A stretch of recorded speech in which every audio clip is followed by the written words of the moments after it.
Hello there, Minos here doing the second part of the famous symbols you didn't know their origin. Stick with us throughout the video to let us know which of these surprised you the most. If you haven't seen the first part, you can find it at the top right corner of your screen as always and in the video description. But with no further delays, let's get into it.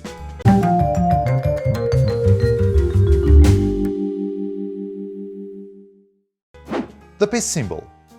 Also known as the Pacific, the peace symbol was invented in 1958 during the protests against the use of nuclear weapons. The symbol is a combination of the semaphore signals for the letters N and D, standing for nuclear disarmament. In the semaphore alphabet, the letter N is transmitted by holding two flags in an inverted V, and the letter D is formed by holding one flag pointed straight up and the other pointing straight down. Superimposing these two signs forms the shape of the peace symbol. Love symbol.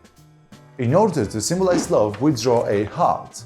But in contrast with the other symbols, in this case the origins have not a straightforward answer. Even if we have associated that love resides in the heart, this heart does not have any relation to the human one. In fact, it kinda resembles the frog's heart, although it has nothing to do with frogs. So what we call a love heart is not actually that. In order to find the origins of this symbol, we need to search in the void of knowledge. As this information is not history, it's a hearsay. The heart is associated with love nowadays, although this wasn't the case in the long-gone past, so long that even its origins seem to blur through time. There is more than one explanation of the heart's origins, which refer to either two swans coming face to face or the shape of the women's pelvis. But researchers converge to one theory which seems the most plausible. This theory says that the shape of the heart derives from silphium, a species of giant fennel that once grew on the North African coast near the ancient colony of Cyrene.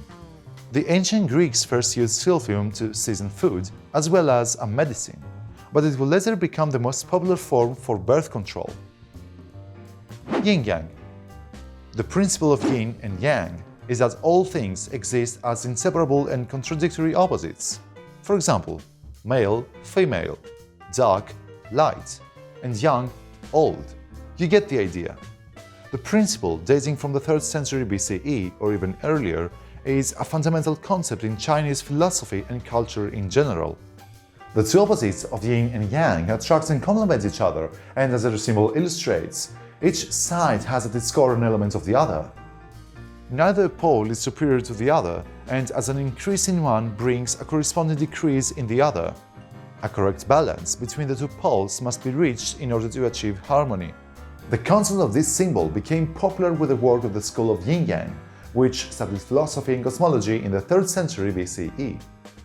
The principal proponent of the theory was the cosmologist Zhu Yan, or Zhu Yan, who believed that life went through 5 phases: fire, water, metal, wood, and earth, which continuously interchanged according to the principle of yin and yang. Now let's see what yin represents. Feminine, dark, north, water, moon, cold, old, even numbers, poor, and provides spirit to all things. Yang represents the opposites, which are masculine, light, south, fire, sun, warm, young, odd numbers, rich, and provides form to all things. The V sign. The V sign is a hand gesture that people use widely nowadays to show their peaceful intentions or to express victory. Depending on the appearance though, this gesture can be disrespectful. However, its origins have nothing to do with peace or victory. It dates back to the 100 Years' War, when English archers used to taunt their French enemies by raising their 2 fingers. Well, if only they had both. That is, since an English archer caught by the French usually had his index and middle fingers chopped off his right hand, ensuring that he wouldn't be able to kill another French soldier in battle with a bow. The connection with the victorious V and the F word is still unknown. The Barber Pole. The Barber Pole's colors are a legacy of a thankfully long-gone era, when people went to the barbers not just for a haircut or a shave, but also for bloodletting and other medical procedures. During the Middle Ages, bloodletting, which involves cutting open a vein and allowing blood to drain, was a common treatment for a wide range of sicknesses, from sore throat to plague. Monks, who often cared for the sick, performed the procedure, and barbers, given their skill with sharp instruments, sometimes provided assistance. But after Pope Alexander III in 1163 prohibited clergymen from carrying out the procedure, barbers added bloodletting to their repertoires. Known as barber surgeons, they also took on such tasks as pulling teeth, setting bones and treating wounds. Ambroise Paré, a 16th century Frenchman considered the father of modern surgery, started his career as a barber surgeon. And if you wonder why physicians didn't do these things, well, physicians of today consider these procedures necessary but too menial to do themselves. The appearance of the pole is linked to bloodletting, with red representing blood and white representing the bandages used to stem the bleeding. The pole itself is said to symbolize the stick that a patient squeezed to make the veins in his arm stand out more prominently for the procedure.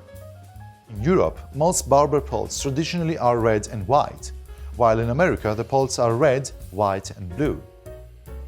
Barbers would place the pole outside their barbershop to let customers know that they were open for business. Many modern barber poles have a blue stripe, which some historical sources cite as a tribute to the colors of the American flag. In Europe, though, the blue stripe was meant to differentiate barbers from doctors, as the professions began to grow apart.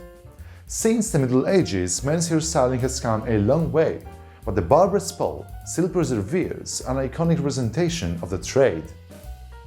So that's it for this week. Thank you so much for watching, and if you like this video, please let me know down in the comments and leave a like. For more videos like this, subscribe to How&Why. See you next week. Goodbye.